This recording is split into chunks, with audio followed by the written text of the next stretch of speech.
దైవ సేవకులతో ఉండుతూ దైవ సేవకుని కింద పరిచర్య, క్రమమైన పరిచర్య, క్రమమైన పరిచర్య, దైవ సేవకుని కింద పరిచర్య జరిగిస్తూ పరిచర్య ధర్మాన్ని కొనసాగిస్తూ ఎక్కడ కూడా తండ్రి మాటకు ఎక్కడ కూడా ఏది కూడా అవమానం రాకుండా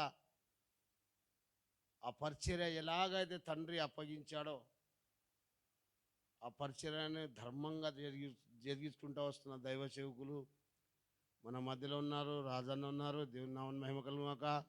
మరి రాజేష్ అన్న ఉన్నారు కాబట్టి వయసులో చిన్నవారే, ప్రైజ్ లార్డ్, వయసులో చిన్నవారే కానీ ప్రభు ఒక ఉన్నతమైన స్థానంలో ఉపదేశంలో మరి వాళ్ళని పిలిచారు. పిలుపుని అందుకొని రక్త సంబంధుల్ని చూడకుండా, రక్త సంబంధులు ఎవరో, తల్లిదండ్రులు ఎవరో ఉన్నా కానీ లేకుండానే, అందరూ ఉన్నారు కానీ లేనట్టే మరి పరిచర్యలో బహుగా వాడబడుతున్న దైవ సేవకులు మన మధ్యలో ఉండుట మనకు ఆశీర్వాదకరం. ఈరోజు ప్రైజ్ లార్డ్, హల్లెలూయా, హల్లెలూయా. దీన్ని బట్టి మొదటి నేను నా యేసయ్యకి వందనాలు చెల్లిస్తున్నాను. చిన్న సంఘాన్ని ప్రేమించి వచ్చిన దైవ సేవకులకు మా హృదయపూర్వక వందనాలు. ప్రైజ్ లార్డ్, హల్లెలూయా, హల్లెలూయా. మరి సమయము మరి ఉట్టిగా పోవడం మంచిది కానీ దేవుని మాటకు ఇస్తే ఎంత ఇల్లు ఉంటుంది కదా. మరి సమయం వ్యర్థం కాకుండా మరి ఈ సమయం మరి దైవ సేవకులకు నేను అప్పగిస్తున్నాను. ఈ కొద్ది మాటలు ప్రభు దీవించును గాక.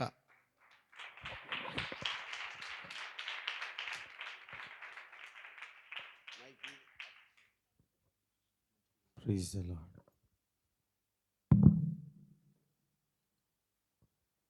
ప్రభు పరిశుద్ధ నామానికి మహిమ కలుగును గాక. హల్లెలూయా. ఈ చక్కటి అవకాశం ఇచ్చినటువంటి పరిశుద్ధులకు సొలొమోన్ అయ్య గారికి నా హృదయపూర్వకమైన వందనాలు. అలాగనే నా ఆత్మీయ సహోదరుడు కుమార్ని బట్టి ప్రభుని స్తుతిస్తున్నాను. మీ అందరినీ ప్రభు దీవించును గాక. ఆమేన్. ఇక్కడే ఉన్నారా? ఇక్కడే ఉన్నారా? వేరే చోట ఎక్కడైనా ఉన్నారా? ఇక్కడే ఉన్నారా? మీ స్వరాలు మీ దగ్గరే ఉన్నాయా? మీ చేతులు మీ దగ్గరే ఉన్నాయా? అయితే రెండు చేతులు పైకెత్తండి. నా చేతులు నా దగ్గరే ఉన్నాయి పాస్టర్ గారు, నా గొంతు నా దగ్గరే ఉంది పాస్టర్ గారు అన్నవాళ్ళు రెండు చేతులు కూడా పైకెత్తి యేసయ్య మహిమ పొందినట్లుగా స్వరమెత్తి చెప్దామా? హల్లెలూయా. అబ్బా, సైతాన్ గాడు ఒకవేళ ఇక్కడ ఉంటే పారిపోతాడు వాడు. ఆమేన్. మనం ఇప్పుడు కూడా ఉజ్జీవంగా ఉండాలి. మనల్ని ఎవరు నడిపిస్తున్నారు? పరిశుద్ధాత్మ దేవుడు నడిపిస్తున్నాడు. ఆయన ఎక్కడ దిగి వస్తే అక్కడ ఏముంటుంది? అగ్ని మండుతానే ఉండాలి. ఆమేన్. ఇప్పుడు మనలో ఏం మండుతుంది? చల్లారిపోయిందా? మండుతుందా? చల్లారిపోయిందా? మండుతుందా? చల్లారిపోయిందన్న వాళ్ళు ఒక మంచి హల్లెలూయా చెప్పండి. హల్లెలూయా, దేవునికి స్తోత్రం. ఇప్పుడు మండుతుందన్న వాళ్ళు చెప్పండి మంచిగా హల్లెలూయా.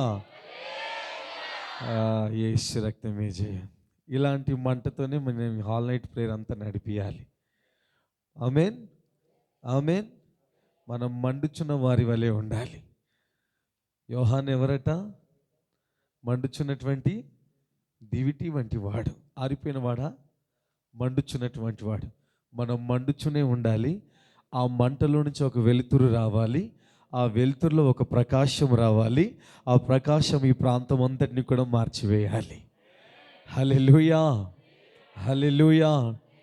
దేవుని ఘనమైనటువంటి నామాన్ని మహిమపరుస్తూ ఈ రాత్రికాల సమయంలో దేవుని సన్నిధిలో కూడి వచ్చిన మీ అందరికీ గ్లోరియస్ మినిస్ట్రీస్ తరపున నా హృదయపూర్వకమైనటువంటి వందనాలు. ప్రభు కృప మీ అందరికీ తోడై ఉండును గాక. ఆమేన్. ప్రభువే మనందరితో మాట్లాడును గాక. ఆమేన్. అంతకుముందు ఒక చిన్న పల్లవి, ఒక చరణం పాడి నేను వాక్యంలోకి ముందుకు వెళతాను. నా స్తుతి పాత్రుడా నా యేసయ్యా, నారాధనకు నీవే యోగ్యుడవయ్యా, నారాధనకు నీవే యోగ్యుడవయ్యా, నా స్తుతి పాత్రుడా నా యేసయ్యా, నా స్తుతి పాత్రుడా నా యేసయ్యా, యేసయ్యా నా యేసయ్యా, యేసయ్యా యేసయ్యా నా యేసయ్యా, యేసయ్యా నా యేసయ్యా, నీ వాక్యమే నా పరవశము, నీ వాక్యమే నా ఆత్మకు ఆహారము, నీ వాక్యమే నా పరవశము, నీ వాక్యమే నా ఆత్మకు ఆహారము, నీ వాక్యమే నా జీవనాధారము, నీ వాక్యమే నా పాదములకు దీపము, నీ వాక్యమే నా పాదములకు దీపము,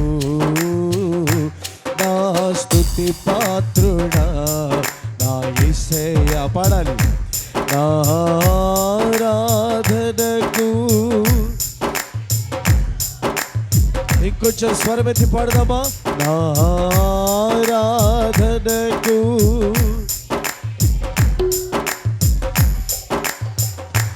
నా స్తుతి పాత్రుడా నా యేసయ్యా, నా స్తుతి పాత్రుడా నా యేసయ్యా, యేసయ్యా నా యేసయ్యా, యేసయ్యా నా యేసయ్యా, యేసయ్యా నా యేసయ్యా, యేసయ్యా నా యేసయ్యా, నీవే నీవే నా ఆరాధన, నీవే నీవే నా ఆరాధన, నీవే నీవే నా ఆరాధన, నీవే నీవే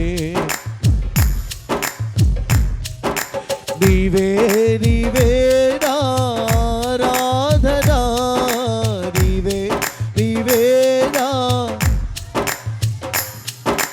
నీవే నీవే నా ఆరాధన, నీవే నీవే నా ఆరాధన, నీవే నీవే నా ఆరాధన, నీవే నీవే నా ఆరాధన, యేసయ్యా యేసయ్యా నా యేసయ్యా, యేసయ్యా యేసయ్యా నా యేసయ్యా, యేసయ్యా యేసయ్యా నా యేసయ్యా, యేసయ్యా యేసయ్యా నా యేసయ్యా, యేసయ్యా నా యేసయ్యా, యేసయ్యా నా యేసయ్యా, యేసయ్యా నా యేసయ్యా, యేసయ్యా నా యేసయ్యా, హల్లెలూయా హల్లెలూయా. ఈ సమయంలో వాక్య ధ్యానం నిమిత్తమై యెషయా గ్రంథం 5వ అధ్యాయం, యెషయా గ్రంథం 5వ అధ్యాయం మొదటి నుంచి కొన్ని మాటలు చదవగా మనం విందాం. చదివేవారుంటే చదివి సహాయం చేయగలరు. నా ప్రియుని గురించి ఆ, అతని యొక్క ద్రాక్ష తోటను బట్టి ఆ, ఆ, సత్తువ భూమి గల కొండ మీద ఆ, ఆ, ఆయన దానిని బాగుగా త్రవ్వి రాళ్ళు ఏరి ఆ, దాని మధ్య ఆ, ఆ, ద్రాక్ష పండ్లు ఫలింపవలెనని ఆ, గాని అవి కారు ద్రాక్షలు కాసెను. చాలండి. దేవుని ఘనమైన నామానికి మహిమ కలుగును గాక. ఆమేన్. ఇక్కడ ఉన్నారా? ఇక్కడే ఉన్నారా? ఎలా చెప్పాలి హల్లెలూయా? ప్రతి హల్లెలూయా కూడా ఇలాగే ఉండాలి. ఆమేన్. యేసుప్రభు ఏమన్నాడండి? ఒక్క ఘడి అయినను మెలకువగలిగి ఉండలేరా అన్నాడు. ఇప్పుడు ఎంతసేపు చెప్తాం మహా అంటే? ఒక గడియ అంటే ఒక గంట. ఒక గంట కూడా మీరు ఉజ్జీవంగా ఉండలేరా? ఆమేన్. ఉజ్జీవంగా ఉండాలి. ప్రతి హల్లెలూయా కానీ ప్రతి ఆమెన్ కానీ ఈ హాల్ అంతా అదిరిపోవాలి. సైతాన్ గడి గుండె అదిరిపోవాలి. ఆమేన్. హల్లెలూయా. కాబట్టి స్వరం ఎత్తి చెప్పాలి. మీరు నేను స్పందిస్తున్నాను కాబట్టి మీరు ప్రతిస్పందన ఇవ్వాలి మరలా. ఆమేన్. ఇక్కడ ప్రియుని గూర్చినటువంటి ఒక పాట ఒక స్త్రీ పాడుతున్నట్టుగా మనం చూస్తున్నాం. ఆమె ఏమని పాట పాడుతుంది అంటే, సత్తువ భూమి కలిగినటువంటి కొండ మీద నా ప్రియుడు ఒక ద్రాక్ష తోటను నాటాడు. ఆ ద్రాక్ష తోటను నాటినప్పుడట, ఆ ద్రాక్ష తోట తవ్వేటప్పుడు ఏమున్నాయట? అక్కడ రాళ్ళు ఉన్నాయట. రాళ్ళన్నిటిని కూడా ప్రియుడు తీసివేసి, ఆ రాళ్ళన్నీ చక్కగా తీసి ఆ ద్రాక్ష యొక్క చెట్లు తీగలు ఏవైతే ఉన్నాయో అవి లోతుగా నాటాడట. లోతుగా నాటిన తరువాత ఆ యజమాని వాటికి సరైన సమయంలో వాటికి ఎరువు వేస్తూ, సరైన సమయంలో వాటికి నీటిని పోస్తూ, సరైన సమయంలో వాటిని చక్కగా పెంచుతూ ఆ ద్రాక్ష యజమాని ఏం చేస్తున్నాడట? ద్రాక్ష పండ్లు ఎప్పుడు కాస్తాయా అని ఆ ద్రాక్ష తోట యజమాని ఎదురు చూస్తూ ఉన్నాడట. ఇది మనమైనా ఏదైనా ఒక చెట్టు పెట్టామనుకోండి ఇంట్లో, ఆ చెట్టు పెరిగిన తర్వాత, ఆ చెట్టు పచ్చగా వచ్చిన తర్వాత, దానికి పూలు పూసి దానికి కాయలు కాసిన తర్వాత ఏమని అనుకుంటాం? ఈ చెట్టు కాయలు ఎంత తీయగా ఉంటాయో, నేను ఖచ్చితంగా వాటిని తిని చూడాలి అనుకుంటాం. ఆ యజమాని కూడా అలాగునే అనుకున్నాడట. ద్రాక్ష చెట్టు చూస్తే చక్కగా పైకొచ్చి ఉందట. ఆ చెట్టును చూసి చక్కగా పచ్చగా ఉంది కదా, ఈ ద్రాక్ష చెట్టు యొక్క పూలు కూడా మంచిగా పూసాయి కదా, ఈ ద్రాక్ష చెట్ల యొక్క ఫలాలు కాసాయి కదా, ఈ ఫలాలు ఎలా ఉన్నాయో అని ఆ ఫలాలు తినడానికి ఆ ద్రాక్ష చెట్టు యొక్క యజమాని దాని దగ్గరికి వెళ్ళి ఒక కాయను తెంపి తిన్నాడట. తినిన వెంటనే ఆ ద్రాక్ష చెట్టు యొక్క కాయలు ఎలా ఉన్నాయి? కారు ద్రాక్షాలు కాసాయట. కారు ద్రాక్షాలు అనే మాటకు అర్థం ఏంటంటే చేదైనటువంటి ఫలాలు అవి ఫలించాయట.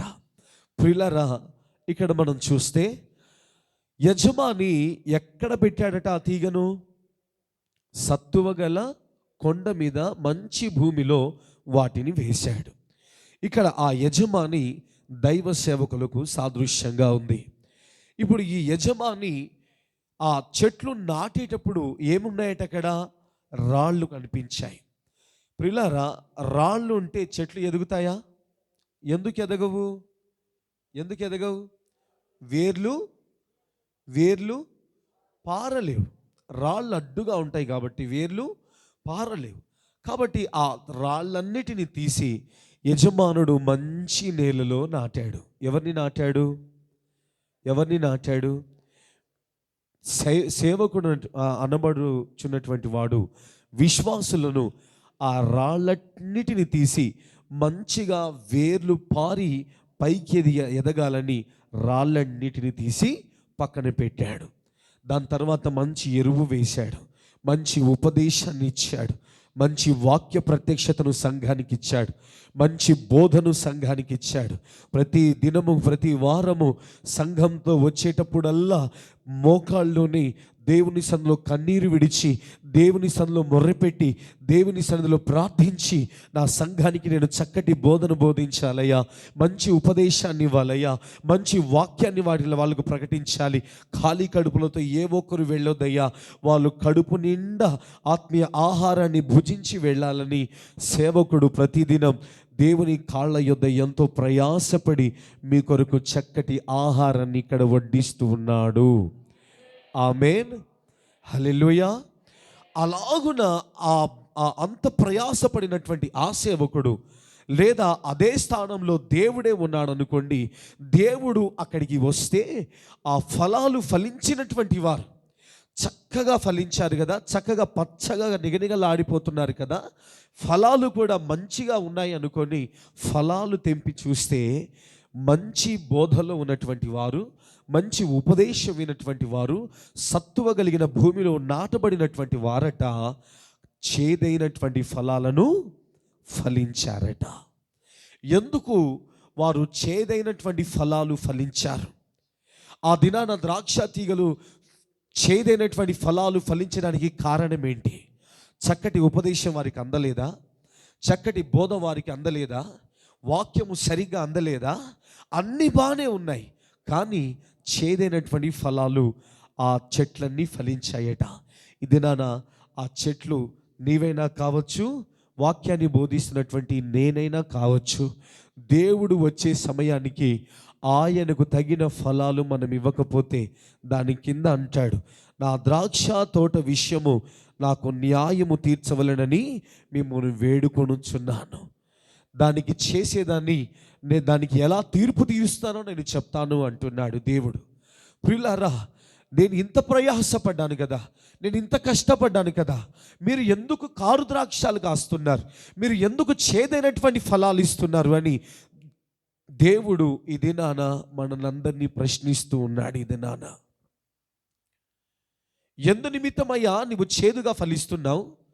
మధురమైనటువంటి ఫలాలు ఇవ్వవలసిన నీవు, తీయటి ఫలాలు ఇవ్వవలసిన నీవు ఈ దినాన ఎందుకు చేదైనటువంటి ఫలాలు ఫలిస్తున్నావు అని ఆ కింద వాక్య భాగంలో 7వ మాట చదువుకుంటే తేటగా మనకు తెలుస్తుంది. చదవండి ఆ మాట. ఇశ్రాయేలు వంశం సైన్యములకు అధిపతియగు యెహోవా ద్రాక్ష తోటట,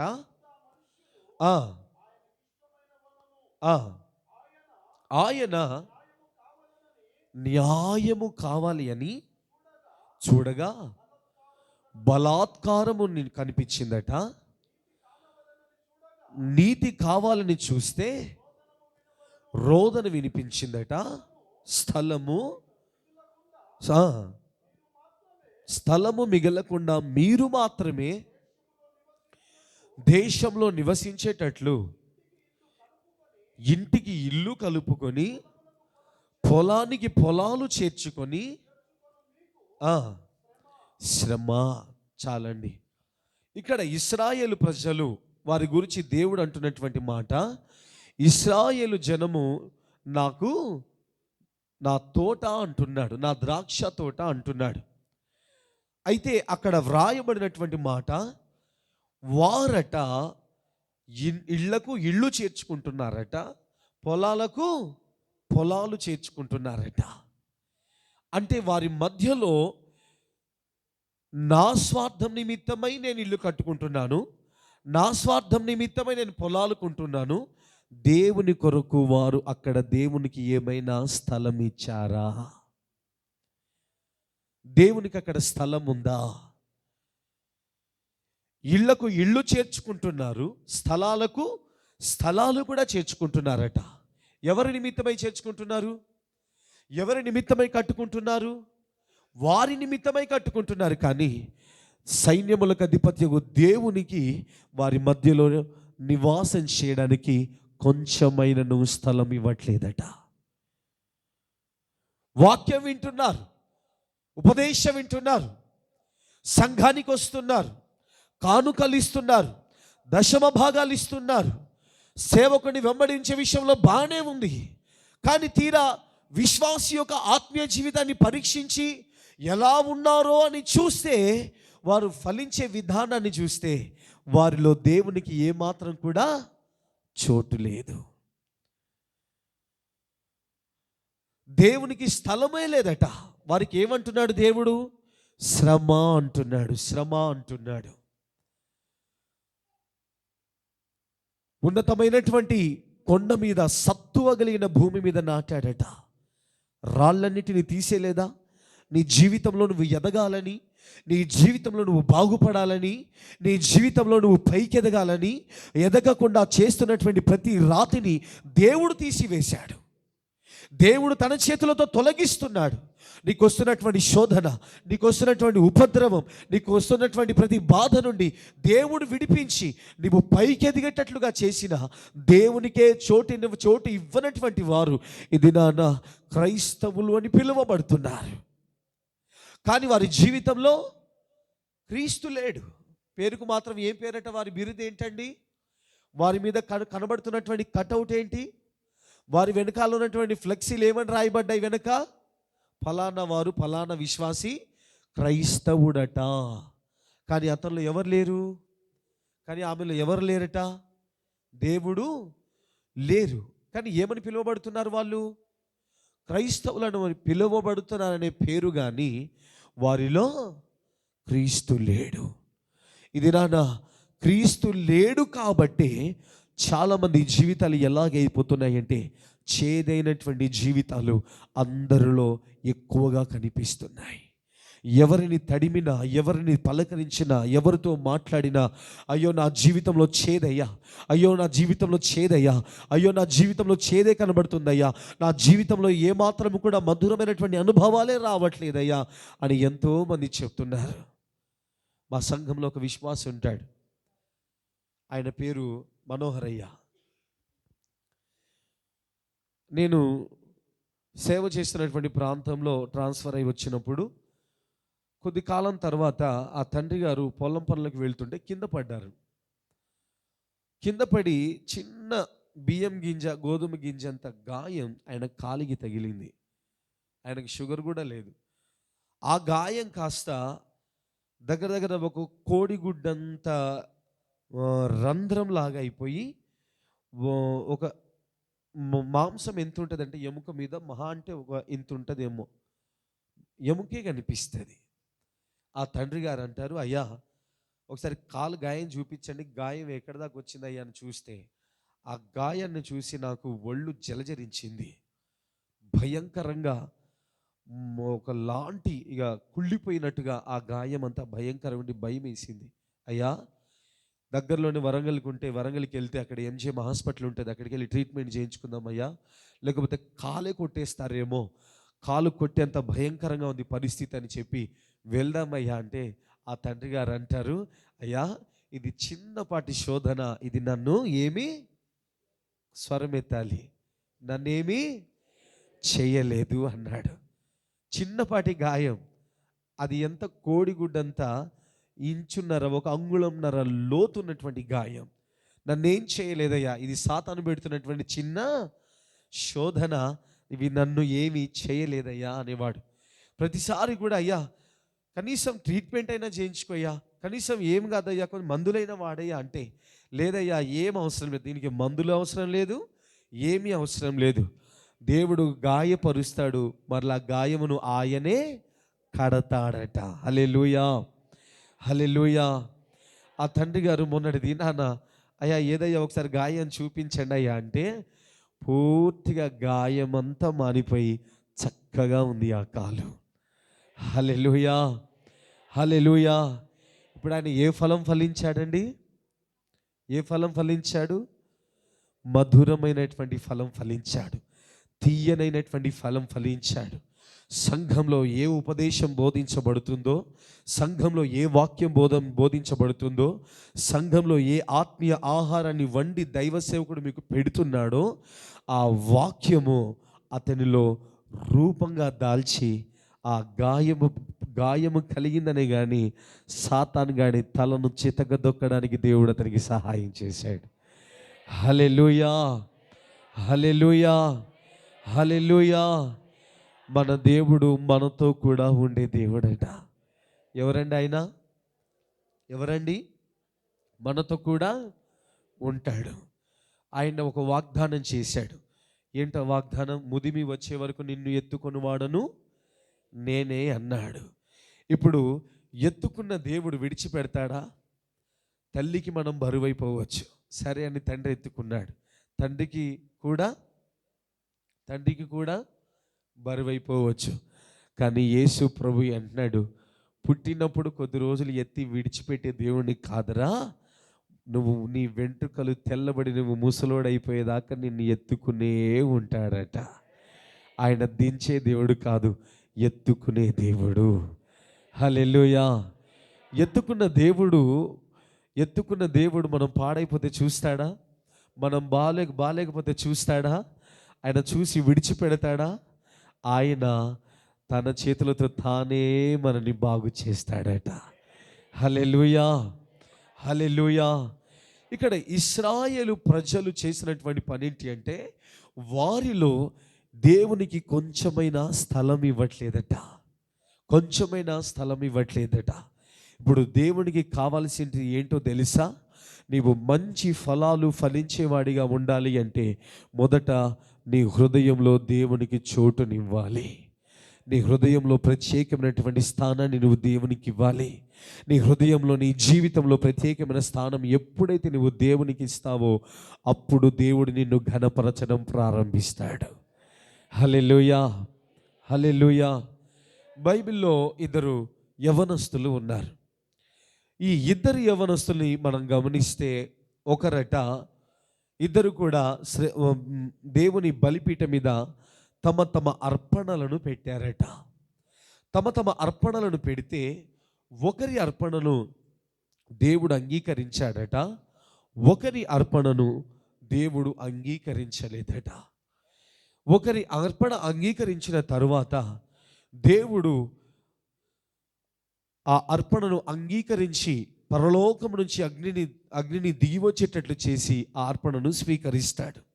మరొకరి అర్పణ దేవుడు స్వీకరించకుండా ఆ సహోదరుడు చేసే పని ఏంటి అంటే, సొంత తమ్ముణ్ణి కొట్టి చంపేస్తాడు.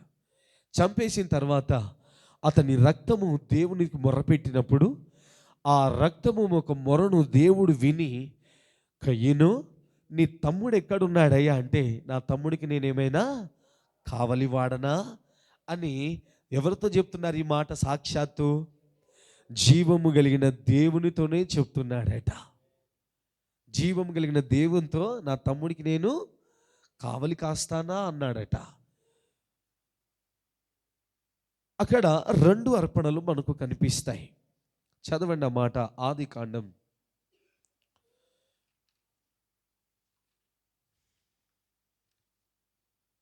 4వ అధ్యాయం 6వ వాక్యాన్ని మనం చదువుకుందాం. యెహోవా కయ్యూనుతో, నీకు కోపమేలా? ముఖమెందుకు చిన్నబుచ్చుకున్నావు? నీవు సత్క్రియ చేసిన ఎడల తల ఎత్తుకొనకుందువా? వాకిట పాపము పొంచి ఉంటుంది, నీ ఎడల దానికి వాంఛ కలుగుతుంది.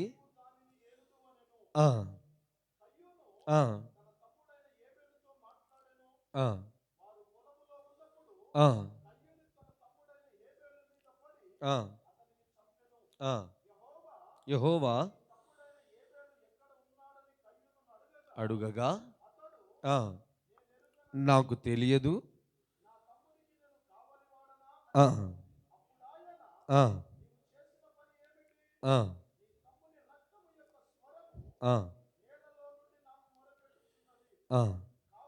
కావున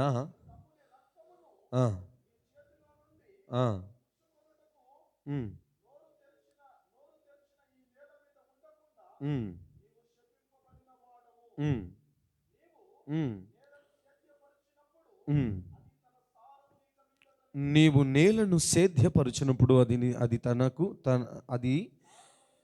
అది తన సారము నీకు మీదట నీకు ఇవ్వదు. చాలండి. ఇక్కడ ఇద్దరు కూడా అర్పణలు అర్పించారట.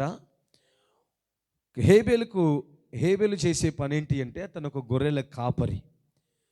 కయ్యను చేసే పని ఏంటంటే అతను ఒక వ్యవసాయకుడు.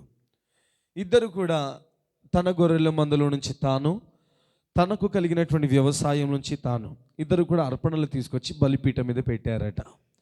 బలిపీఠం మీద పెడితే హేబేలు ఇచ్చినటువంటి అర్పణ ఎలాంటిదంటే తన దగ్గర ఉన్న వాటిలో ప్రథమ ఫలాల్లో నుంచి శ్రేష్టమైన వాటిలో క్రొవ్విన వాటిని తెచ్చి బలిపీఠం మీద పెట్టాడట. మరొకడు ఉన్నాడు. ఎవరైనా ఉన్నారా? విన్నారా? కంటున్నారా? కనడం అంటే చూడడం. చూస్తున్నారా? హల్లెలూయా. సమాధానం కూడా చెప్పాలి. ఆమె మరొక వ్యక్తి ఎవరు? కయ్యను. ఈ కయ్యను చేసే పని ఏంటి అంటే తనకు కలిగిన వాటిలో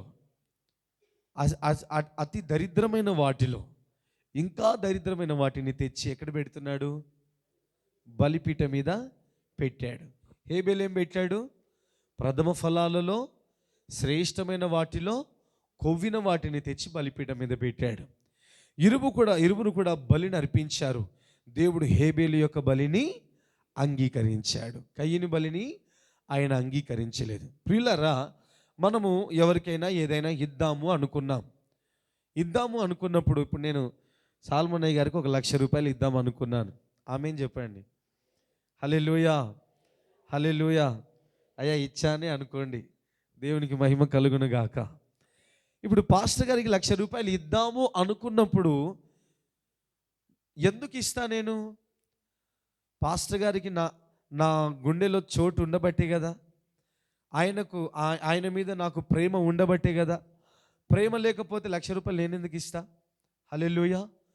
ఎవరైనా 10 రూపాయలు అడిగితే ఇస్తామా? పోరా పో అంట.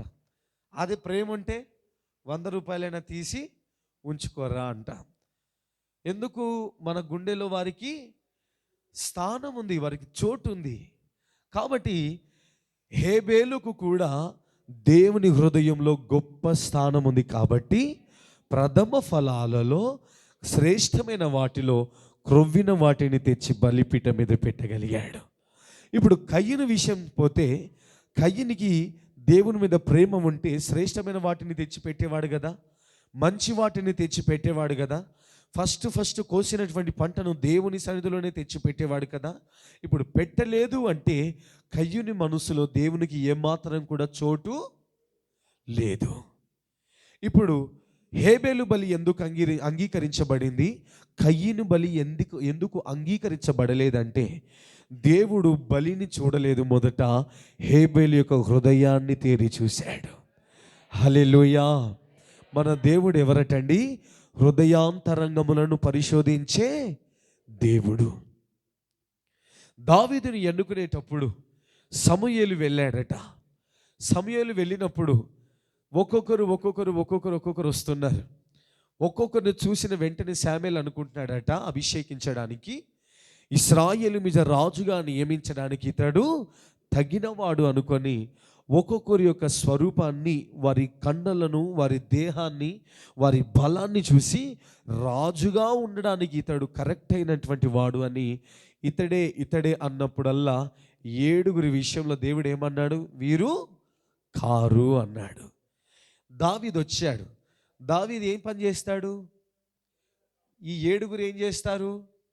యుద్ధంలో యుద్ధ సైనికులుగా పనిచేసేవారు. కానీ దావీదు ఏం చేస్తాడు? గొర్రెలు కాసుకుంటాడు.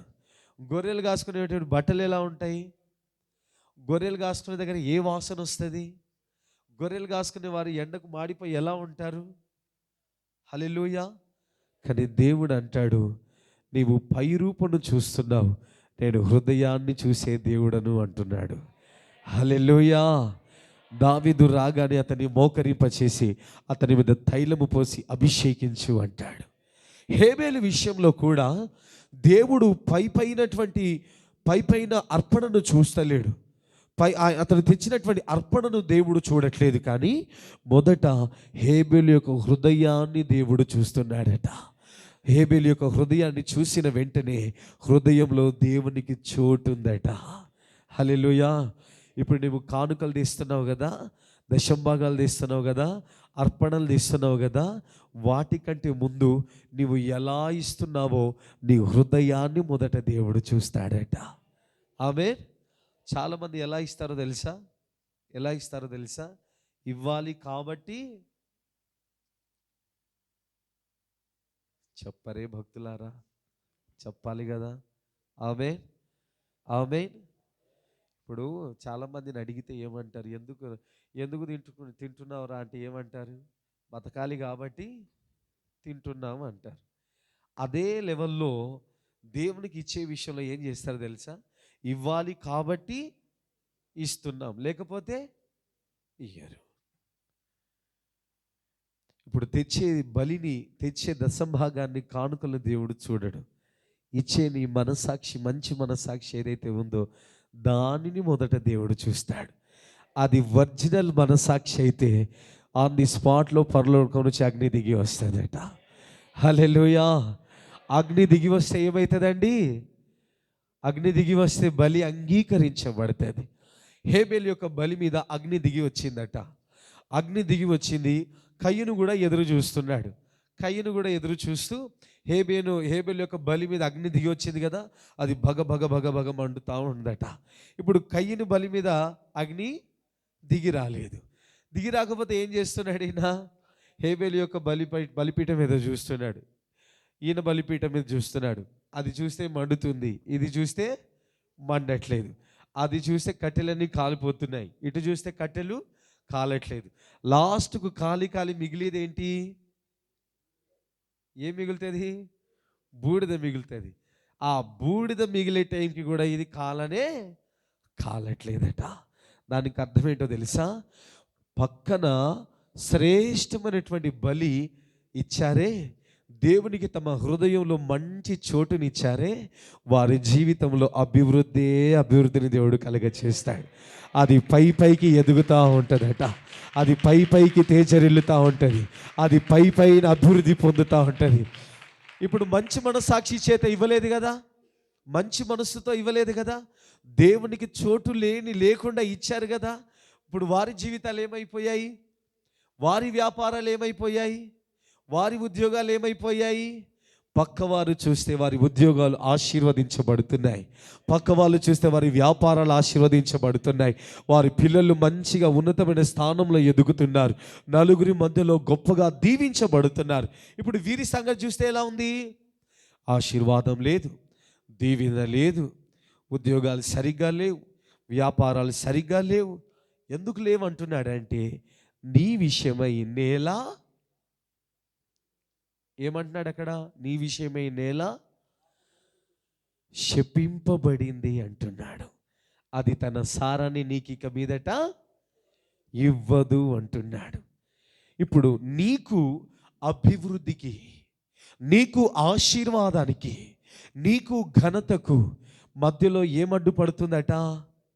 మధ్యలో ఏముందట? శాపం అనేది ఏలుబడి చేస్తుంది. చాలామంది జీవితాల ఆశీర్వాదం పొందకపోవడానికి కారణం ఏంటో తెలుసా? ఈ శాపం. చాలామంది జీవితాల అభివృద్ధి పొందకపోవడానికి కారణం ఈ శాపం. చాలామంది జీవితాలు చేదుగా మారిపోవడానికి కారణం ఈ శాపం. చాలామంది జీవితాలు పైకి అభివృద్ధి కాకుండా ఎదగకుండా ఉండడానికి కారణం ఈ శాపం. ఈ శాపము నేల పైకి సారాన్ని ఇవ్వకుండా, నీ ఉద్యోగాల్లో సారం లేదంటే కారణం ఈ శాపమే. నీ జీవితంలో నీకు సారం రావట్లేదు, నువ్వు పైకి ఎదగట్లేదంటే నీకు శాపము కారణం. మధ్యలో నీ ఆత్మీయ జీవితంలో ఎదగలేకపోతున్నావా? మధ్యలో ఏమడ్డుపడుతుందట? శాపం అడ్డుపడుతుంది. ఎందుకయ్యా నీ జీవితంలో ఈ శాపం? ఎందుకయ్యా నీవు అభివృద్ధి పొందలేకపోతున్నావు? నీ పక్కవాడు అభివృద్ధి పొందుతున్నాడు, నీవెందుకు అభివృద్ధి పొందలేకపోతున్నావు అంటే మధ్యలో ఒక శాపం. ఈ శాపం రావడానికి కారణం ఏంటి అంటే దేవునికి మీ హృదయాల్లో చోటు లేదు కాబట్టి. దేవునికి మీ హృదయాల్లో స్థలము లేదు కాబట్టి. దేవునికి మీ జీవితాల్లో కొంచెమైనటువంటి స్థానము దక్కట్లేదు కాబట్టి మీ జీవితాల్లో ఉపదేశం విన్నా, వాక్యం విన్నా, కానుకలు ఇచ్చిన, ఎన్ని కూటాల్లో పాలు పొందినా, ఎంతగా ఆత్మలో ఎగిరి ఎగిరి భాషలు మాట్లాడినా పైకి మాత్రము రావట్లేదు. మధ్యలో ఒక శాపం అనేది అడ్డుపడతా ఉంది. అందుకనే యేసు ప్రభు అంటాడు, నాకు స్థలం ఇవ్వండి అంటాడు. హల్లెలూయా, హల్లెలూయా. ఏమిమంటున్నాడండి? నాకు స్థలం ఇవ్వండి అంటున్నాడు. స్థలం ఇవ్వండి అంటున్నాడు. 80వ కీర్తనల గ్రంథం 80వ కీర్తన 8వ వాక్యాన్ని మనం చదువుకుందాం.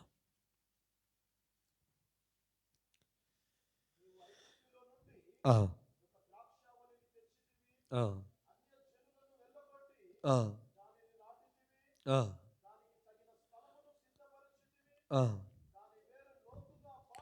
దానికి తగిన స్థలం సిద్ధపరిచావు, దాని వేరు లోతుగా పారి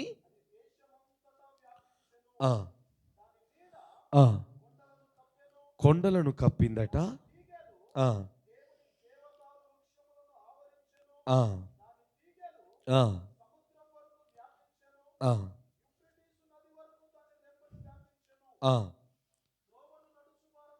త్రోవలో నడిచే వారందరూ దాన్ని తెంచివేయినట్లు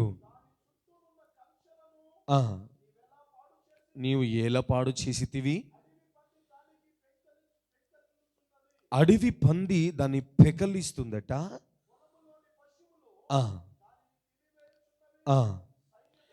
సైన్యములకు అధిపత్యగు దేవా, ఆకాశములో నుండి మరలా చూడండి, ద్రాక్షావళిని దృష్టించండి అయ్యా. నీ కొరకు నీవు ఏర్పరచుకున్న కొమ్మను కాయుము, అది అగ్ని చేత కాల్చబడిందయ్యా, నరకబడిందయ్యా. చాలండి ప్రియులారా, ఇక్కడ కూడా ద్రాక్షావళిని గురించి దేవుడు మాట్లాడుతూ ఉన్నాడు. ద్రాక్ష చెట్టునట దేవుడు ఎక్కడి నుంచి తీసుకొని వచ్చాడట? ఎక్కడి నుంచి తెచ్చాడు?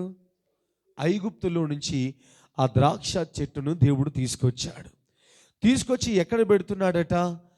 అన్య జనులను వెళ్ళగొట్టి దాన్ని నాటావు, దానికి తగిన స్థలము సిద్ధపరిచావు, దాని వేరు లోతుగా పారి దేశమంతా వ్యాపించాయి, దాని నీడ కొండలనే కప్పేసిందట, తీగలు దేవదారు వృక్షాన్ని కప్పాయట.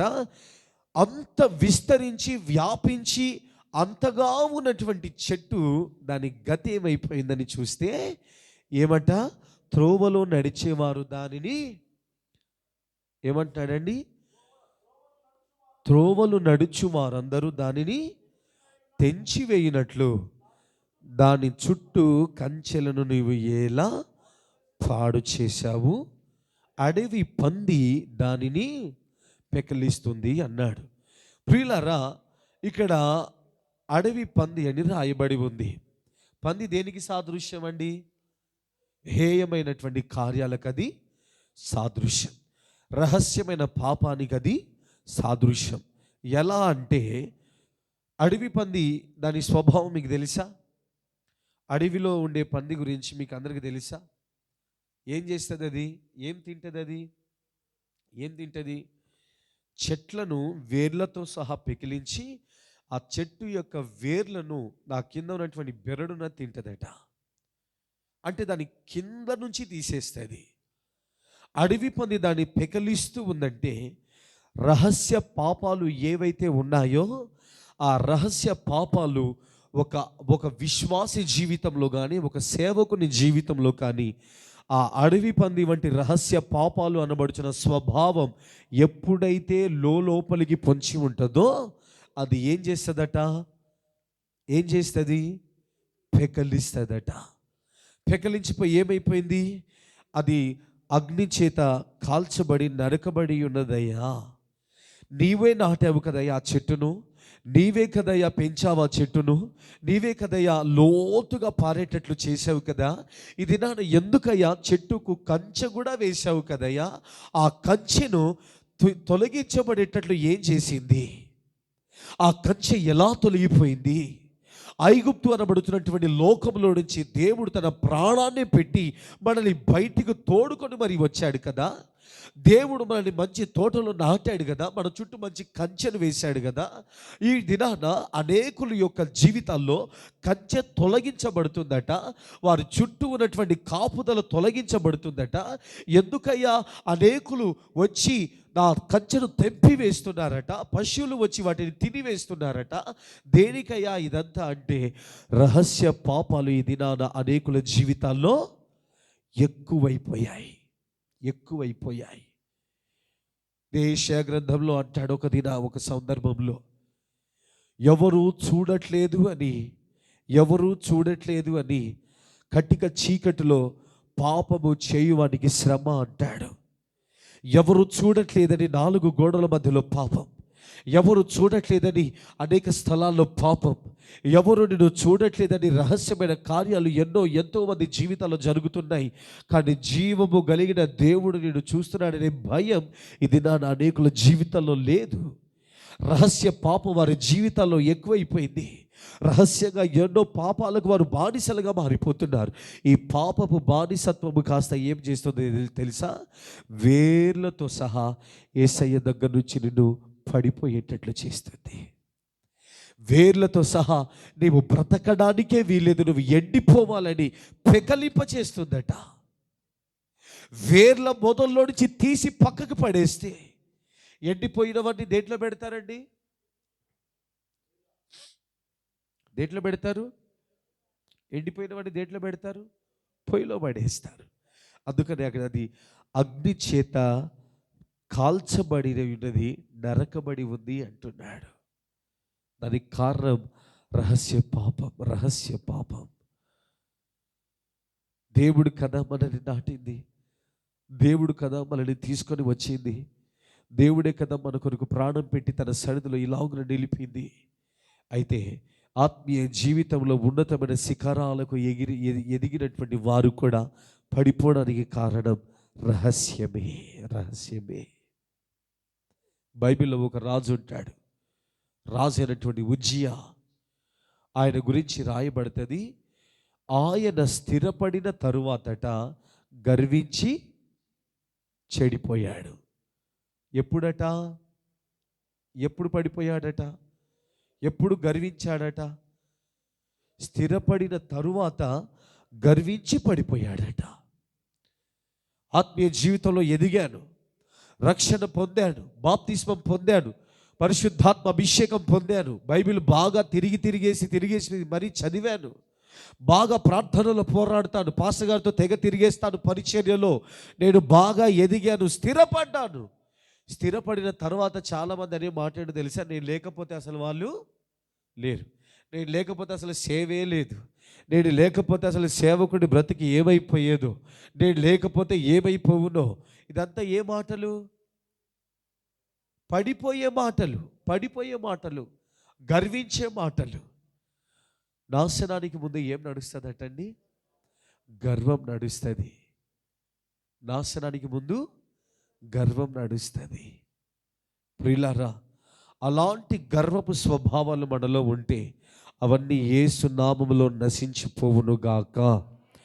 ఆమేన్, ఆమేన్, ఆమేన్. రహస్య పాపం అది ఎవరికి కనబడదు. బైబిల్లో లూసిఫర్ కనిపిస్తాడు. లూసిఫర్ ఎక్కడ అనుకున్నాడట? మనసులో అనుకున్నాడట. ఏమని అనుకున్నాడు? సింహాసనాన్ని, దేవుని యొక్క సింహాసనం మీద నేను కూర్చుంటే అయిపోతుందని. ఎక్కడ అనుకున్నాడు? మనసులో అనుకున్నాడు. ఎవరితోనే చెప్పాడా? ఎక్కడైనా చెప్పాడా? సభాపర్వతమైనటువంటి సియోను మీద నేను కూర్చోవాలి అనుకున్నాడట. దేవుడు ఏం చేశాడు? అతనిలో ఉన్నటువంటి గర్వాన్ని చూసి ఒక్క తన్నుడు తంతే వచ్చి భూమి మీద పడ్డాడు. అలాగున పడిపోవాలి అనుకుంటే లోకంలో ఎంతోమంది గర్విస్తున్నారు. వారందరూ కూడా పడిపోయి పతనమైపోతున్నారు. కానీ దేవుని విషయంలో ఎవరైతే వినమ్రత చూపిస్తారో, దేవుని విషయంలో ఎవరైతే తను తాను తగ్గించుకుంటాడో, గర్వానికి కాదు తగ్గింపుకు ఎవడు చోటిస్తాడో వారందరినీ దేవుడు ఒక దినాన ఖచ్చితంగా హెచ్చిస్తాడు. హల్లెలూయా, హల్లెలూయా, హల్లెలూయా. రహస్య పాపాలనేవి మన జీవితంలో ఏలుబడి చేస్తే కాసేవి చేదు ఫలాలే. మంచి ఫలాలు ఫలించరు, మంచి ఫలాల కొరకు ప్రాకులాడరు, మంచి ఫలాల కొరకు ఎదురు చూడరు. కోపపడే స్వభావాలు, అహంకారపు స్వభావాలు, గర్విష్టి స్వభావాలు ఇవన్నీ ఉన్నంతకాలం ఏ ఫలాలు కాస్తాయి? చేదు ఫలాలు కాస్తాయి. కానీ మంచి ఫలాలు కాయాలనుకుంటే దేవుడు అంటాడు, ఆత్మ ఫలాలను చూపిస్తూ అంటాడు, ప్రేమ, శాంతి, సమాధానం, దీర్ఘశాంతం, ఆశానిగ్రహం, మంచితనం, దయాళత్వం. ఇవన్నీ కూడా ఏ ఫలాలు? సాత్వికం. ఏ ఫలాలు ఇవన్నీ? మంచి ఫలాలు. ఫలాలు అంటే అర్థం ఏంటో తెలుసా? స్వభావాలు అని అర్థం. ఆమేన్, హల్లెలూయా, హల్లెలూయా. ఫలానా ఒక కాయను కళ్ళు మూసుకొని కళ్ళకు గంతలు కట్టి వారి చేతికి ఒక కాయనిచ్చి తిను అని చెప్పిన వెంటనే ఆ ఫలం యొక్క రుచిని చూసి వాళ్ళు ఏమని చెప్తారు? జామకాయ ఇస్తే, యాపిల్ ఇస్తే, మామిడికాయ ఇస్తే, చింతపండు ఇస్తే, ఒకవేళ మిరపకాయ ఇస్తే దేన్ని బట్టి చెప్తారు? దేన్ని బట్టి చెప్తారు? దాని రుచిని బట్టి చెప్తారు. ఇప్పుడు నీలో ఉన్నటువంటి స్వభావాలు కూడా ఎవరివని చెప్పాలి? ప్రజలు ఎవరివని చెప్పాలి? వీడు చాలా మంచోడు, వీడు ఎక్కడికి వెళ్తాడట? మందిరానికి వెళ్తాడట, యేసు ప్రభువుని నమ్ముకున్నాడట, యేసయ్య దగ్గరికి వెళ్ళాడట, వీడు చాలా నెమ్మదిపరుడు, అస్సలు కోపం రాదు, వీడు చాలా తగ్గించుకుంటాడు, అసలు గర్వమే ఉండదు. ఇవన్నీ కూడా ఎవరివ్వాలి సాక్ష్యం అంతా? ఎవరివ్వాలి? నిన్ను చూస్తున్నటువంటి ప్రజలందరూ కూడా ఇవ్వాలి. నీవు ఒక ఫలముగా మారిపోవాలి. ఫలం అంటే ఏంటి? దేవుని స్వభావాలు. ఇప్పుడు నిన్ను చూచిన వారు, నిన్ను రుచి చూసిన వారందరూ కూడా ఎవరిని జ్ఞాపకం చేసుకోవాలి? కాయను చూసిన వారు ఏ చెట్టుని జ్ఞాపకం చేసుకుంటారు? ఆ చెట్టుని జ్ఞాపకం చేసుకుంటారు. మనల్ని రుచి చూసే ప్రతి వారు కూడా యేసయ్యను జ్ఞాపకం చేసుకోవాలి. హల్లెలూయా, హల్లెలూయా, హల్లెలూయా, హల్లెలూయా. ఇప్పుడు యేసు ప్రభు ఆ చెట్టు దగ్గరకు వచ్చేసరికి ఏ కాయలు కనిపిస్తున్నాయట?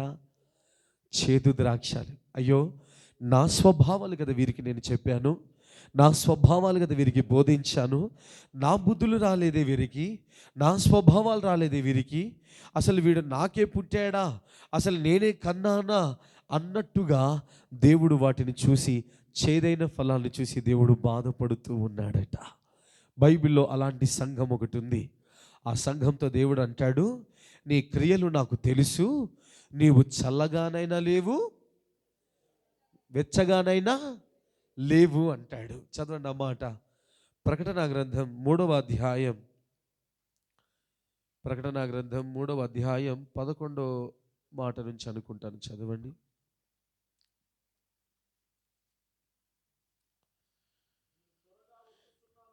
పద్నాలుగో వాక్యం నుండి 3:14. ఆమేన్ అనువాడును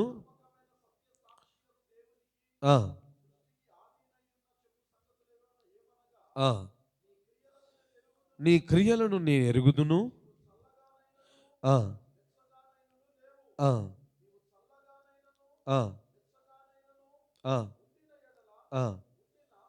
మేలు నీవు వెచ్చగానైనను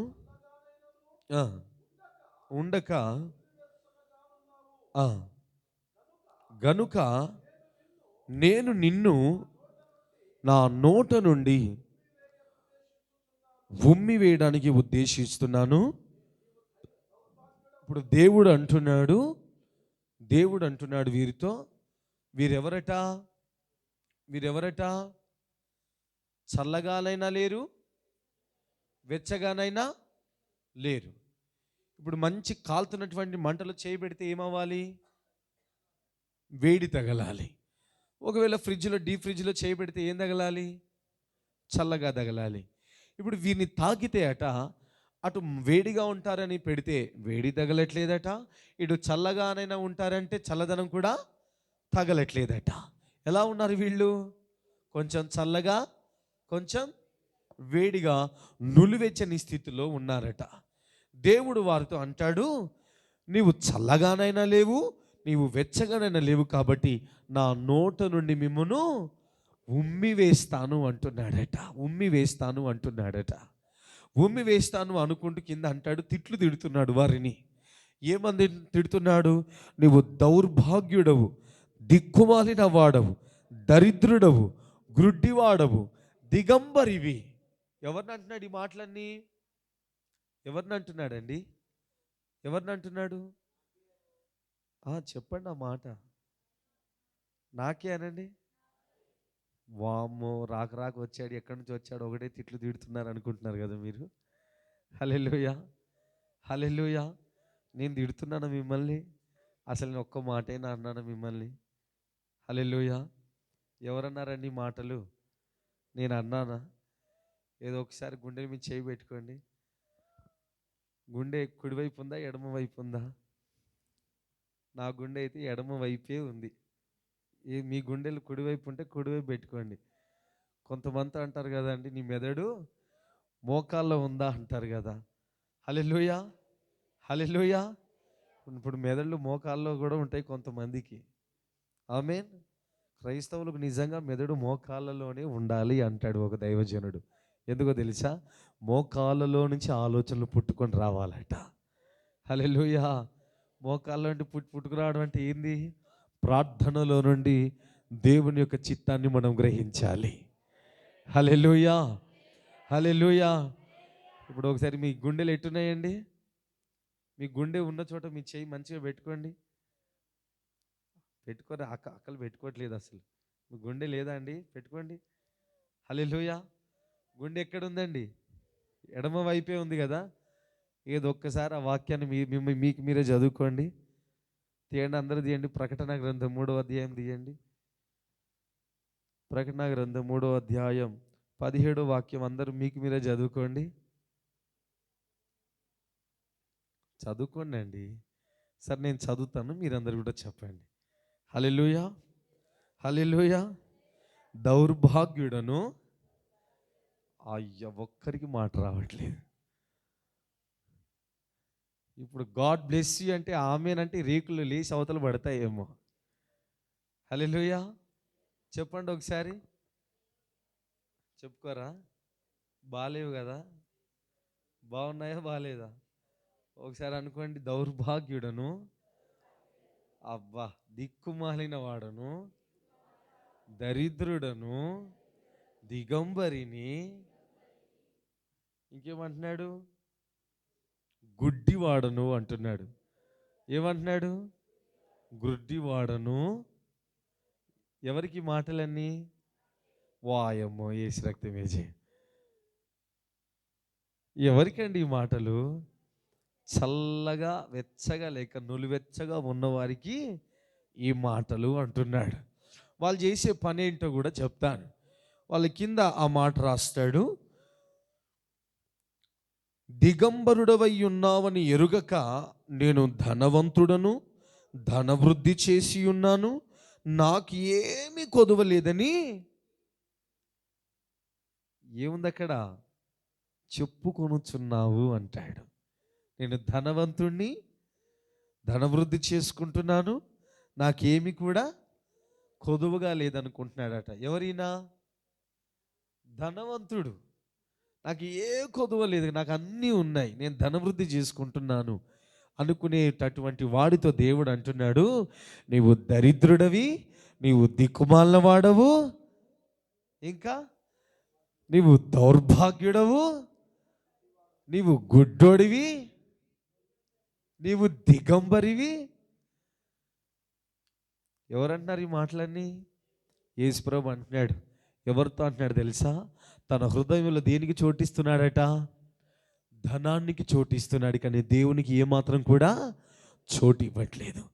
ధనానికి చోటిచ్చేవాడు, లోకానికి చోటిచ్చేవాడు, లోక సాంప్రదాయాలకు చోటిచ్చేవాడు, లోక ఆచారాలకు చోటిచ్చేవాడు, నీ ఇరుగు పొరుగు వారికి చోటిచ్చేవాడు. దేవునికి ఎవడైతే చోటు ఇవ్వకుండా ఉన్నాడో వారందరితో దేవుడు అంటాడు, దరిద్రుడా అంటున్నాడు, దిక్కుమాలనోడా అంటున్నాడు, పనికిమాలనోడా అంటున్నాడు. ఇవన్నీ కూడా ఎవరిని అంటున్నాడండి? డబ్బు కొరకు ప్రాకులాడేవాడికి. దేవుడు అంటాడు, ఏమి తిందుమా, ఏమి తాగుదుమా, ఏమి ధరించుదుమా అనుకుంటావు కదా ఓ ధనవంతుడా, ఈ రాత్రి దేవుడు నీ ప్రాణం అడిగితే. హల్లెలూయా. డబ్బులు ఎంతమందికి ఉన్నాయండి ఇక్కడ? అందరు నా దగ్గర కూడా ఉంటాయి. హల్లెలూయా. భయపడకండి.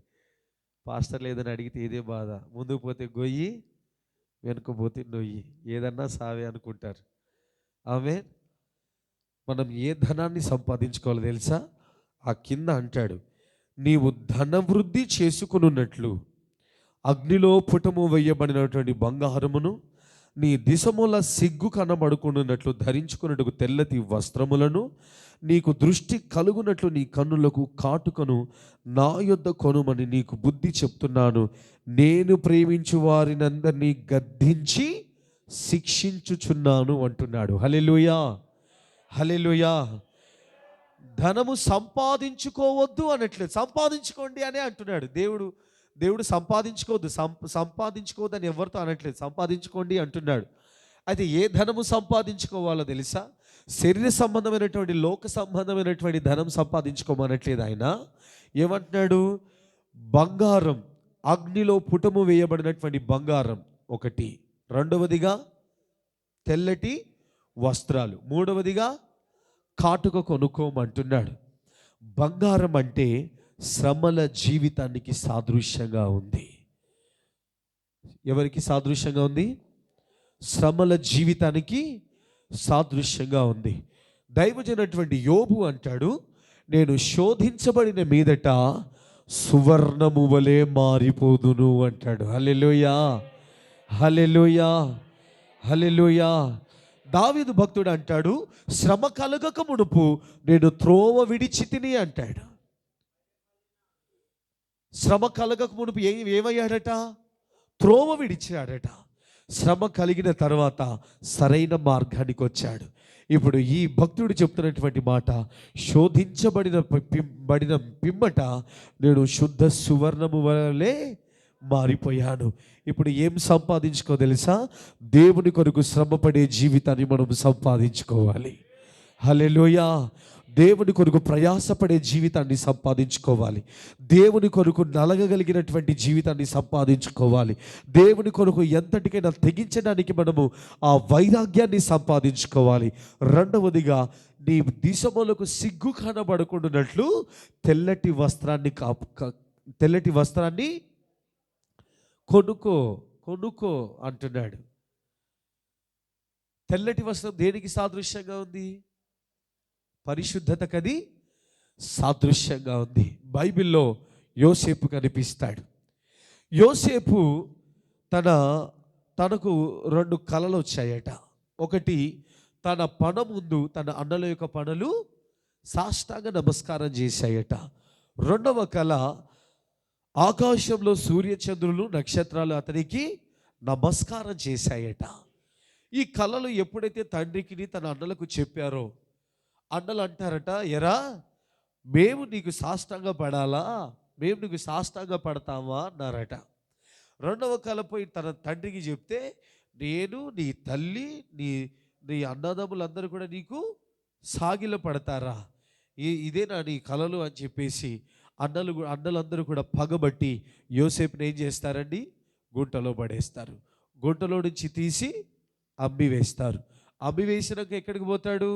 పోతీఫర్ ఇంట్లోకి వెళ్ళి పడతాడు. పోతీఫర్ ఇంట్లోకి వెళ్ళిపోయిన తరువాత పోతీఫర్ భార్య తనను ఎంతగానో శోధించినా, ఎంత బలవంతము చేసినా, ఆయన లాస్ట్కు చేసే పనేంటో తెలుసా?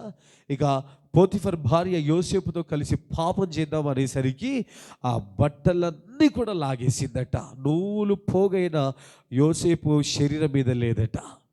యోసేపు ఏం చేశాడండి? అక్కడి నుండి పారిపోయాడు. బట్టలు ఉన్నాయా? అసలు మీద వస్త్రాలు ఉన్నాయా? సిగ్గు కనిపిస్తుంది కదా మరి. కానీ యోసేపు సిగ్గుపడ్డా? శరీర సంబంధమైన వస్త్రాలు యోసేపుకు లేవు, కానీ ఆత్మ వస్త్రము పూర్తిగా ధరించుకొని బయలుదేరుతున్నాడట. హల్లెలూయా.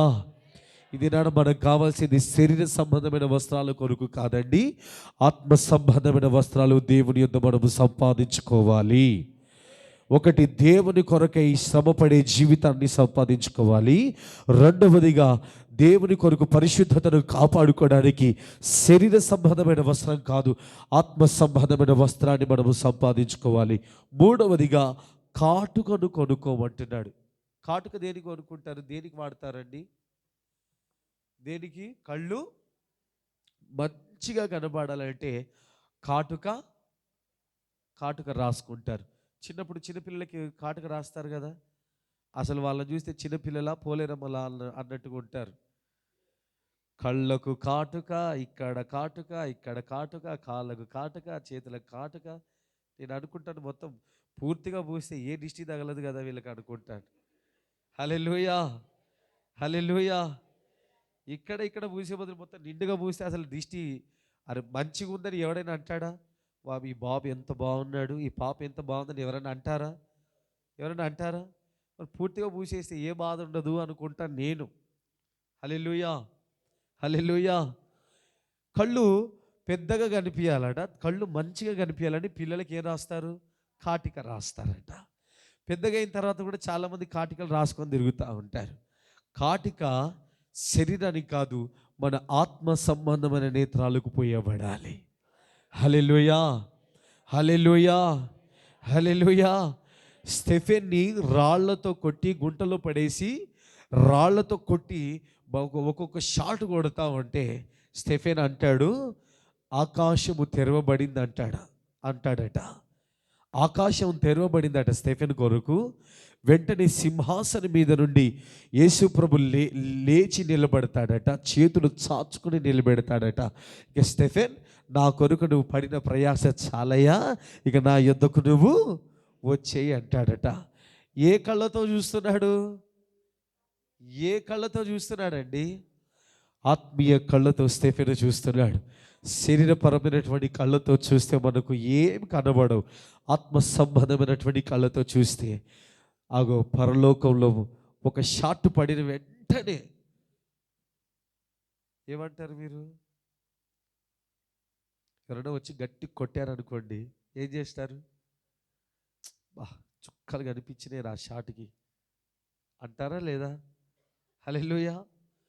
కానీ ఆ స్టెఫెన్కి ఒక్కొక్క గాయం, ఒక్కొక్క రాయి తగులుతూ ఉంటే, మొదటి రాయి తగిలిన వెంటనే ఆకాశం తెరవబడినట్లుగా కనిపించిందట. హల్లెలూయా. రెండవ రాయి తగిలిన వెంటనే యేసు ప్రభు సింహాసనం నుంచి నించున్నాడట. ఒక్కొక్క దెబ్బకి ఒక్కొక్క దర్శనాన్ని చూస్తూ ఉన్నాడు. ఇది నాన్న ఒక్కొక్క దెబ్బ తగులుతూ ఉంటే ఆత్మ సంబంధమైనటువంటి మనోనేత్రాలు తెరవబడాలి. యేసు మాత్రమే మనకు కనబడాలి. హల్లెలూయా. అపోస్తలుడైనటువంటి పౌలు అంటాడు, నేను గురి లేని వాని వలె పరుగెత్తువాడను కాను అంటాడు. గురి కలిగిన వాడు చూసి పరిగెడతాడా? కళ్ళు మూసుకొని పరిగెడతాడా? చూసి పరిగెడతాడు. ఇక్కడ నుండి పలానా ప్రాంతానికి వెళ్ళాలనుకున్నాను, కళ్ళు మూసుకొని పోతే ఏమైతాను? మధ్యలో ఒక గుంట ఉంటే గుంటలో ఖచ్చితంగా పడతాను.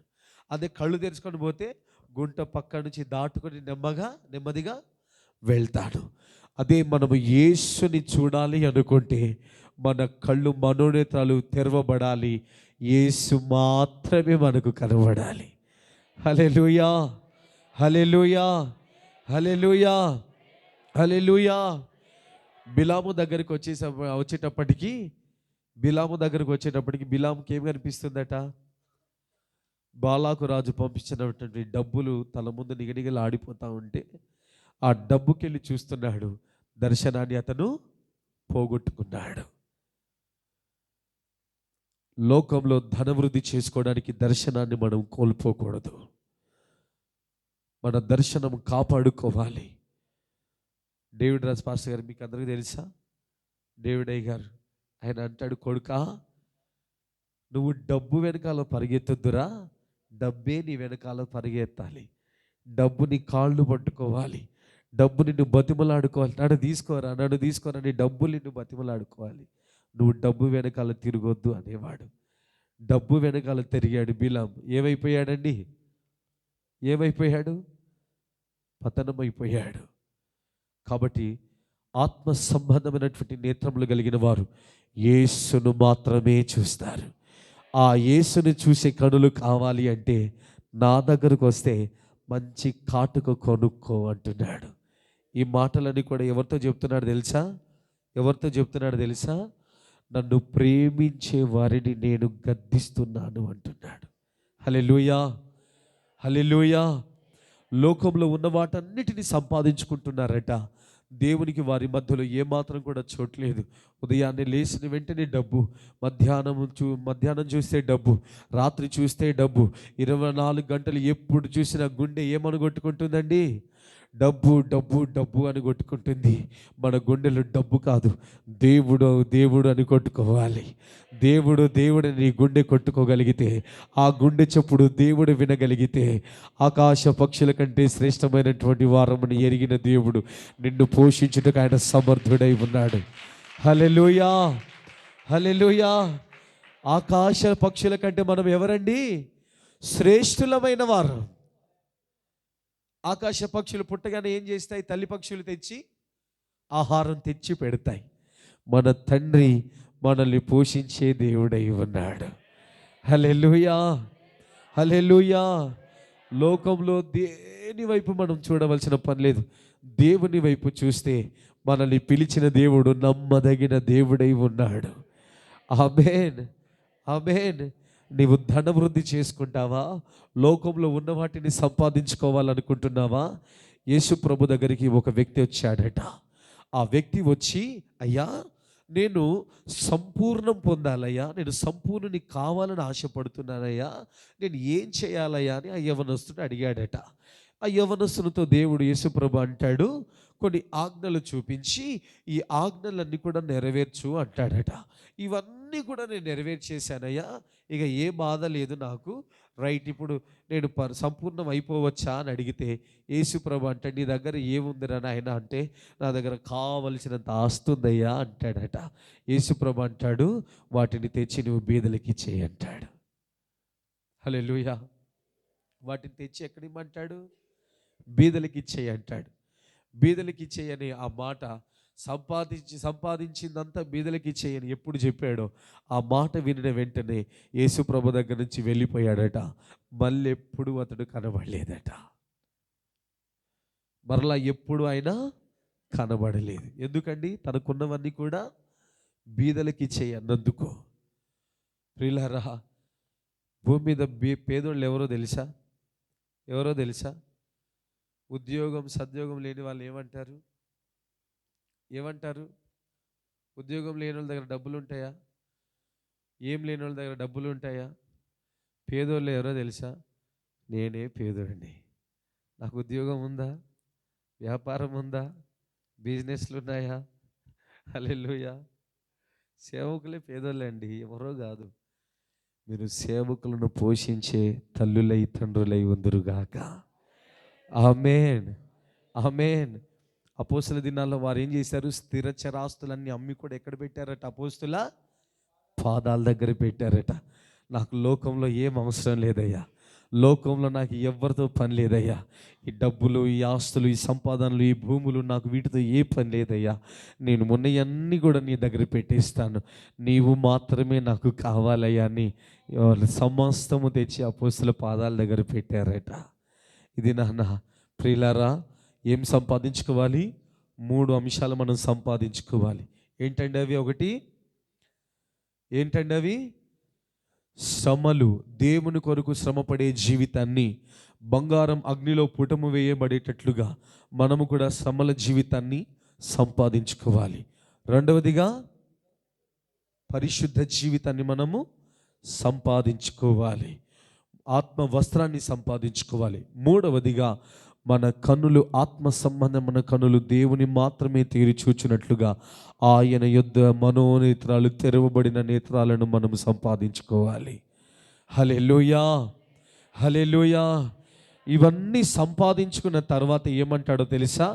నేను జయించి నా తండ్రి సింహాసనం నందు, 21వ మాట చదవండి, అదే అధ్యాయం 3వ 20వ మాట నుంచి చదువుదా. గనుక నీవు ఆసక్తి కలిగి మారు మనసు పొందుము. ప్రకటన గ్రంథం 3వ అధ్యాయం 19వ వాక్యం. నేను ప్రేమించు వారందరినీ గద్దించి శిక్షించుచున్నాను గనుక నీవు ఆసక్తి కలిగి మారు మనసు పొందుము. ఇదిగో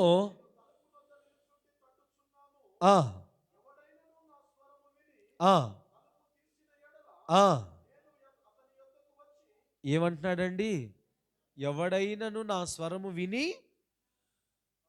తలుపు తీసిన ఎడల ఎక్కడికి వస్తాడండి? ఎక్కడికి వస్తాడు? ఆయన నీలోకి రావాలంటే ఏం కావాలి?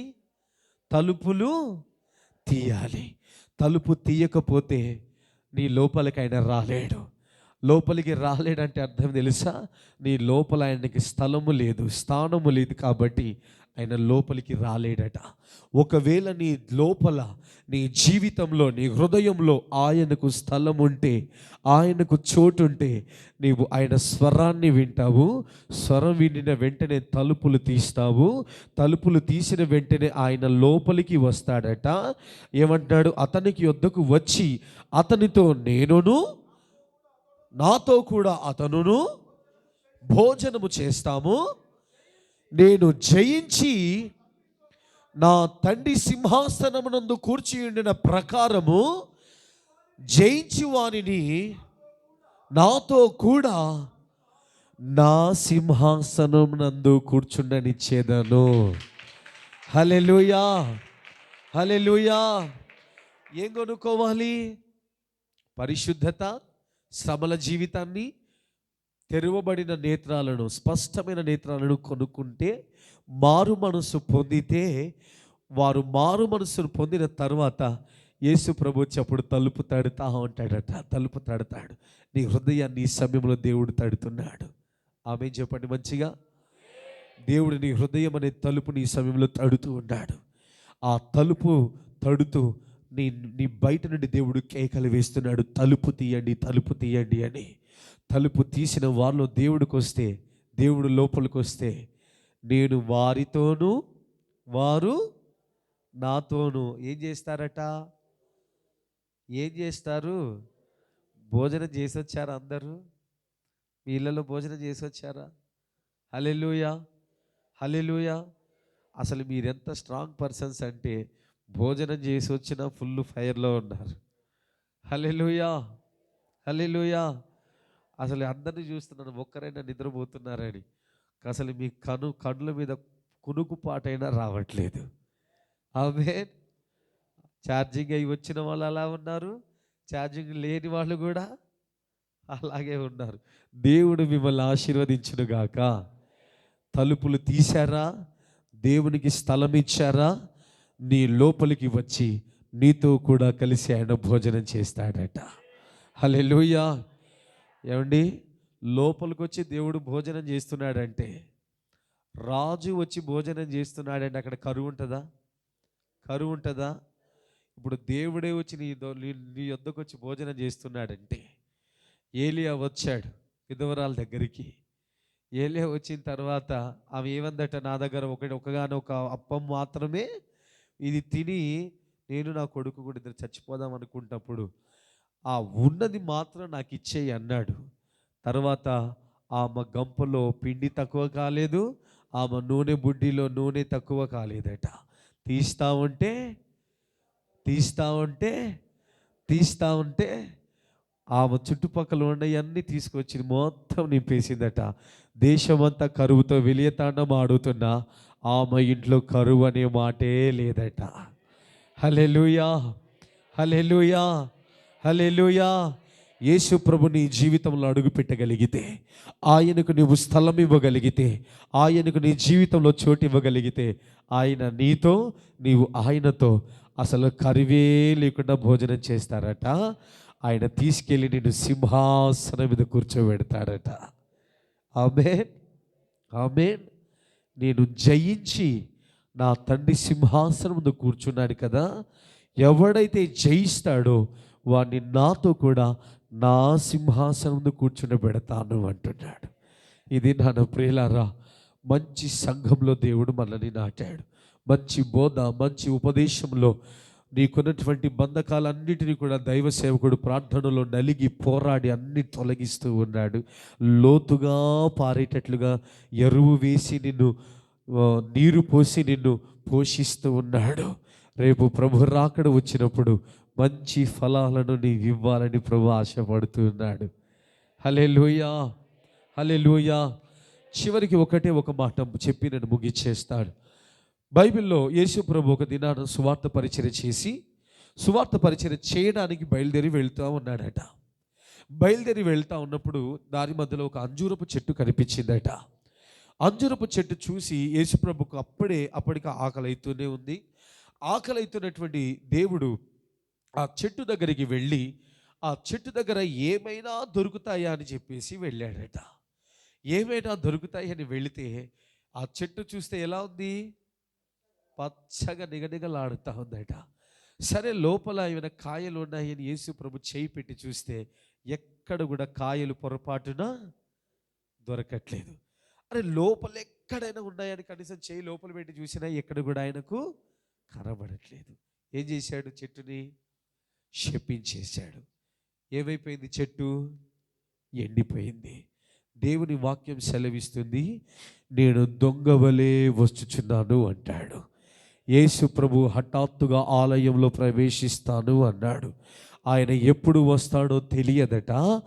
ఆయన వచ్చే సమయానికి నీ చెట్టు నిండా మంచి ఫలాల చేత నీవు ఉండాలి. మంచి ఫలాలు ఉండకపోతే ఏమైపోతుంది? చెట్టు శపించబడుతుంది. చెట్టు శపించబడిన తర్వాత వాళ్ళు సువార్త పరిచర్య చేసి తిరిగి వచ్చేటప్పుడు శిష్యులు ఆ చెట్టును చూస్తే చెట్టు ఎలా ఉందట? ఎండిపోయి ఉందట. రేపు ప్రభు రాకడలో జరిగేది కూడా అదే. మంచి ఫలాలు ఎవరైతే ఫలిస్తారో, మధురమైనటువంటి ఫలాలు ఎవరైతే ఫలిస్తారో, దేవుడు కోరుకున్నటువంటి ఫలాలు ఎవరైతే ఫలిస్తారో, ఆ స్వభావాలు ఎవరైతే ధరించుకుంటారో, ఆ స్వభావాల ప్రకారంగా ఎవరైతే జీవిస్తారో వారందరూ కూడా యేసుతో వెళ్ళిపోతారు. ఎవరైతే మంచి ఫలాలు ఫలించలేక అసలు ఫలాలే లేనటువంటి జీవితం ఎవరైతే చేస్తూ ఉన్నారో వారందరూ కూడా శపింపబడి విడువబడతారు. రేపు ప్రభు రాకడలో జరిగేది కూడా ఇదే. ఆ మహిమగల రాకడ మనకు అతి సమీపంగా ఉంది.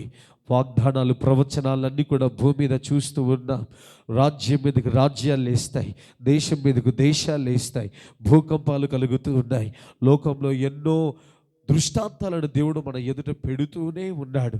కాబట్టి ఈ దృష్టాంతాలను చూస్తూ ఉన్నటువంటి మనం, ప్రభు రాకడ సమీపంగా ఉంది కాబట్టి కారు ద్రాక్షాలు, చేదైనటువంటి స్వభావాలు, చేదైనటువంటి ఫలాలు మన జీవితంలో కాస్తే మనమందరం కూడా విడువబడడం ఖాయం.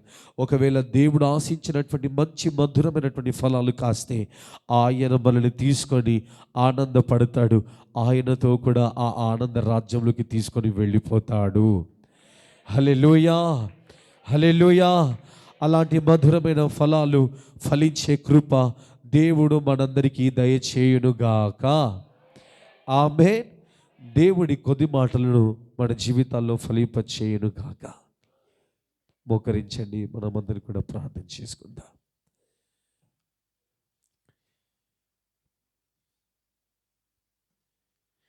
సమయంలో ఎవరు కూడా నిర్లక్ష్యం చేయకండి ప్రియులారా. అందరూ కూడా నిలుమోకాల మీదకి వచ్చేద్దాం. ప్రభువా,